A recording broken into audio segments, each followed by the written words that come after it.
اعوذ باللہ من الشیطان الرجیم بسم اللہ الرحمن الرحیم رب السماوات والارض، آسمانوں کا رب اور زمین کا رب، وما بینہما، اور جو کچھ ان کے درمیان ہے، بینہما ان دونوں کے، یہ زمین و آسمان کے درمیان ہے، اس سب کا رب، آسمانوں کا رب، زمین کا رب، اور جو کچھ آسمان و زمین کے درمیان ہے ان کا رب، الرحمانی، رحمان ہے، بےحد مہربان ہے، لا یملکون منہ خطابا، وہ مالک نہیں ہے اس سے بات کرنے کے، یعنی اس کی اجازت کے بغیر اس سے بات نہیں کر سکیں گے یا نہیں کر سکتے۔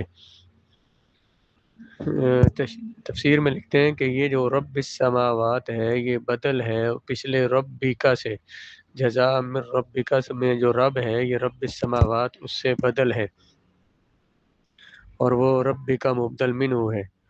علامہ علوسی فرماتے ہیں فی ابدالہ تعظیم لا یخفا، کہ یہ رب السماوات والارض کو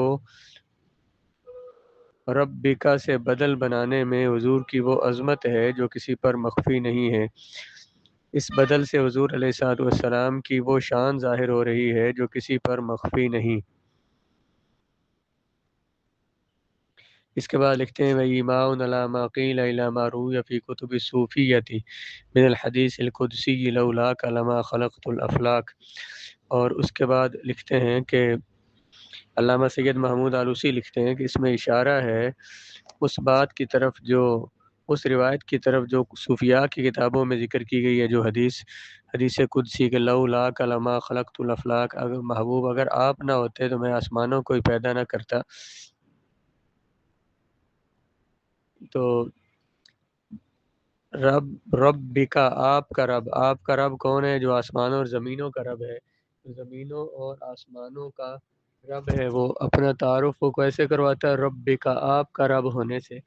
اس طرح یہ ایک خاص محبت کا تعلق ہے جو یہاں پہ بیان کیا جا رہا ہے، اس لیے فرماتے ہیں کہ اس میں وہ حضور کی وہ عظمت ہے کہ جو مخفی نہیں ہے، کہ ادھر کیا فرمایا کہ آپ کا رب ہے، اور پھر فرمایا آسمانوں اور زمینوں کا رب ہے، تو آسمانوں اور زمینوں کو بھی اللہ نے بنایا حضور کے صدقے میں۔ الرحمانی بھی بدل ہے یا صفت ہے، یہ بھی رب السماوات کی طرح یہ الرحمانی یہ بھی ربک سے بدل ہے یا صفت بن رہا ہے۔ یوم یقوم الروح والملائکۃ صفا، جس دن کھڑے ہوں گے روح اور ملائکہ فرشتے، صفن صفیں بنائے ہوئے، ترجمہ لکھا پرے باندھ کر کھڑے ہوں گے، پرے صفیں بنا کر کھڑے ہوں گے۔ لا یتکلمون الا من اذن له الرحمن، وہ بات نہیں کریں گے، تکلم یتکلم تکلما، لا یتکلمون بروزن، لا یتفاعلون صیغہ جمع مذکر غائب فعل مضارع معروف ثلاثی مزید فی صحیح اسباب تفاعل، وہ کلام نہیں کریں گے الا مگر وہ، آذین لہ الرحمن، اجازت دی جس کو رحمان نے، اللہ رب العزت نے، وہ کلام کر سکے گا۔ وقال صوابا، اور وہ جو بات کرے گا تو وہ صحیح کرے گا، صواب صحیح۔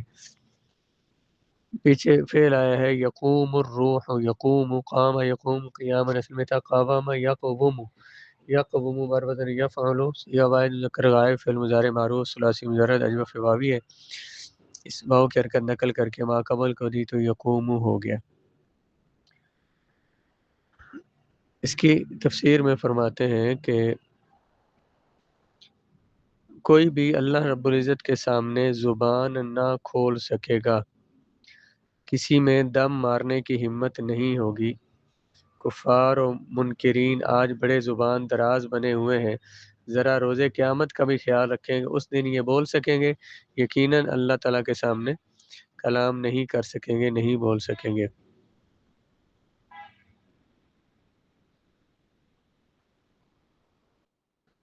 روح سے مراد اکثر مفسرین کے نزدیک جبرائیل امین ہے۔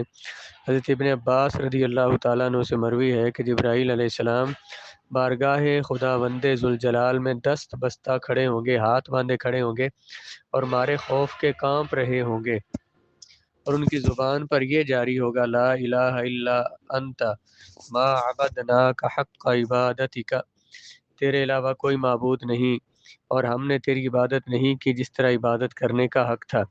جبرائیل کے علاوہ دوسرے ملائکہ بھی صفیں باندھے حاضر ہوں گے۔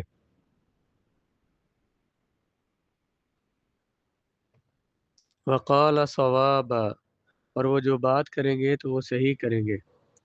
جلال خداوندی کا یہ عالم ہوگا کہ سب چپ دم بخود، کسی میں لب ہلانے کی بھی ہمت نہ ہوگی، البتہ وہ نفوس قدسی یا وہ پاکیزہ نفوس جن کو اذن گویائی ملے گا، بات کرنے کی اجازت ملے گی،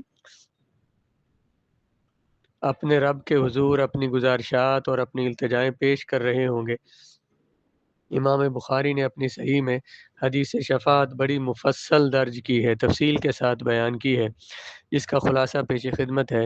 کافی عرصہ میدان حشر میں سب لوگ خاموشی سے سر جھکائے کھڑے رہیں گے اور پسینوں میں شرابور ہوں گے، ڈوبے ہوئے ہوں گے۔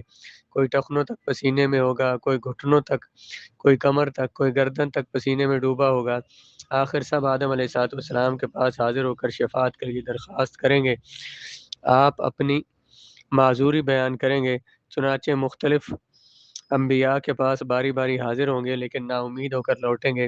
آخر عیسیٰ علیہ السلام کے پاس سب جائیں گے تو آپ جواب دیں گے کہ میں خود تو شفاعت کی جرات نہیں کر سکتا، البتہ تم ایک ایسی ہستی کا پتہ بتاتا ہوں جس کے پاس سے کوئی سائل نامراد ناکام واپس نہیں لوٹتا۔ وہ سب کو بارگاہ محمد مصطفیٰ علیہ وعلی آلہ اطیب التحیۃ والثناء کی طرف جانے کا حکم دیں گے۔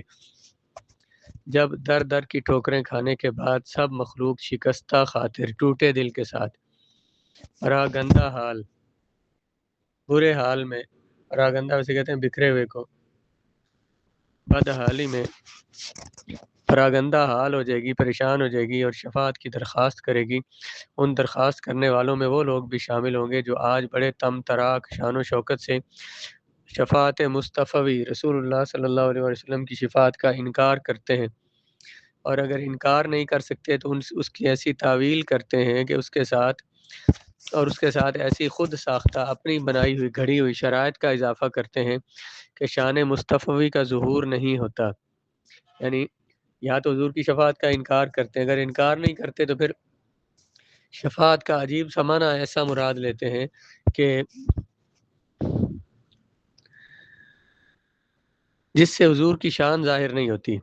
وہ لوگ بھی اس دن حاضر ہوں گے۔ حضور سرور عالم صلی اللہ علیہ وسلم سب کی فریاد سن کر فرمائیں گے انا لہا، انا لہا، ہاں میں تمہاری شفاعت کروں گا، میں تمہاری شفاعت کروں گا، ہاں مجھے یہ منصب حاصل ہے کہ میں تمہاری شفاعت کروں۔ چنانچہ حضور عرش الہی کے قریب جا کر سجدہ ریز ہو جائیں گے اور اپنے پروردگار کی حمد و توصیف کی حد کر دیں گے۔ عرش والا فرمائے گا یا محمد ارفع رأسک اسعل تؤتا، عرش والا رب فرمائے گا یا محمد، اے محبوب، ارفع اپنا رأسہ کا، اپنا سر انور اٹھائیے، اس حال آپ سوال کیجئے تو آپ کو دیا جائے گا، اشفع آپ سفارش کیجئے تو شفع آپ کی سفارش کو قبول کیا جائے گا۔ اذن شفاعت سے شرف یاب ہو کر شفاعت کی اجازت حاصل کر کے حضور مقام محمود پر جلوہ فگن ہوں گے۔ لواء الحمد، حمد کا پرچم دستے مبارک میں جھوم رہا ہوگا اور جو آئے گا سب کو پناہ دیتے جائیں گے۔ اللہم صلی علی شفیع الامم، اے اللہ تمام امتوں کی شفاعت کرنے والے پہ درود بھیج۔ اللہم سلم علی صاحب المقام المحمود، مقام محمود والی ہستی پہ سلام بھیج۔ اللہم بارک علی حامل لواء الحمد، لواء الحمد اٹھانے والے پہ برکت نازل فرما۔ من الصلوات و درود ازکاہا، پاکیزہ درود، ومن التسلیمات اسناہا، اور بلند سلام ان پر بھیج، ومن البرکات اعلیہا، اور بلند برکات ان پہ نازل فرما، وعلی آلہ واصحابہ وعلینا معہم اجمعین۔ اللہم ارزقنا شفاعتہ واحشرنا فی زمرتہ، اے اللہ میں حضور کی شفاعت دے، میں حضور کی جماعت میں رکھنا، تحت لواء الحمد۔ اللہم انت اکرم المسئولین، تو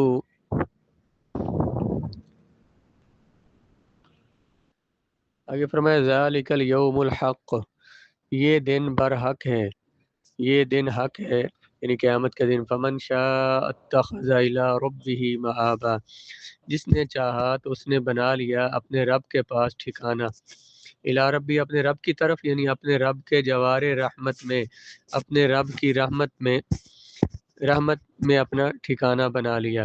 آخر میں پھر بتا دیا کہ اس دن کا آنا برحق ہے، اس میں شک و شبہ کی کوئی گنجائش نہیں۔ اس کا جی چاہے آج اس راستہ پر چل کھڑا ہو اور اس کو اس کے رب کی اس کے رب کی طرف لے جاتا ہے۔ معابن کا معنی مرجعن و سبیلاً، راستہ، جگہ، لوٹنے کی جگہ۔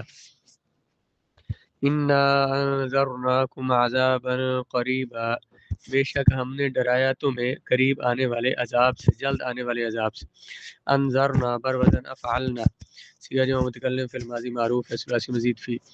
یوم ینظر المرء ما قدمت یداہ، جس دن دیکھے گا انسان ما قدمت، قدم یقدم تقدیما، بھیجنا، جو آگے بھیجا، یداہ اس کے دونوں ہاتھوں نے، ویقول الکافر، اور کہے گا کافر، اور بریکٹ میں لکھا بسد حسرت، یعنی حسرت سے کہے گا یا لیتنی کنت ترابا، اے کاش کہ میں ہوتا مٹی، ترابا مٹی۔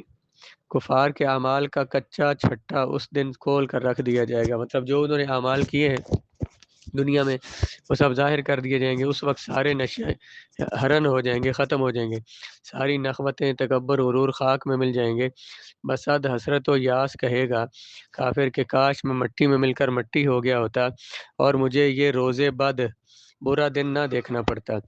بعض علماء نے الکافر سے مراد ابلیس لیا ہے، شیطان۔ اس روز جب اولاد آدم کے نیکوکاروں کی عزت افزائیاں دیکھے گا تو کہے گا کاش مجھے آج آگ سے پیدا نہ کیا جاتا اور اس کی وجہ سے مغرور ہو کر میں گمراہ نہ ہوتا۔ کاش میری تخلیق مٹی سے ہوتی، میں اپنے رب کے حضور عز و انکساری اختیار کرتا، عاجزی اختیار کرتا، انکسار ٹوٹ جانا، اور آج اس رسوائی سے دوچار نہ ہوتا۔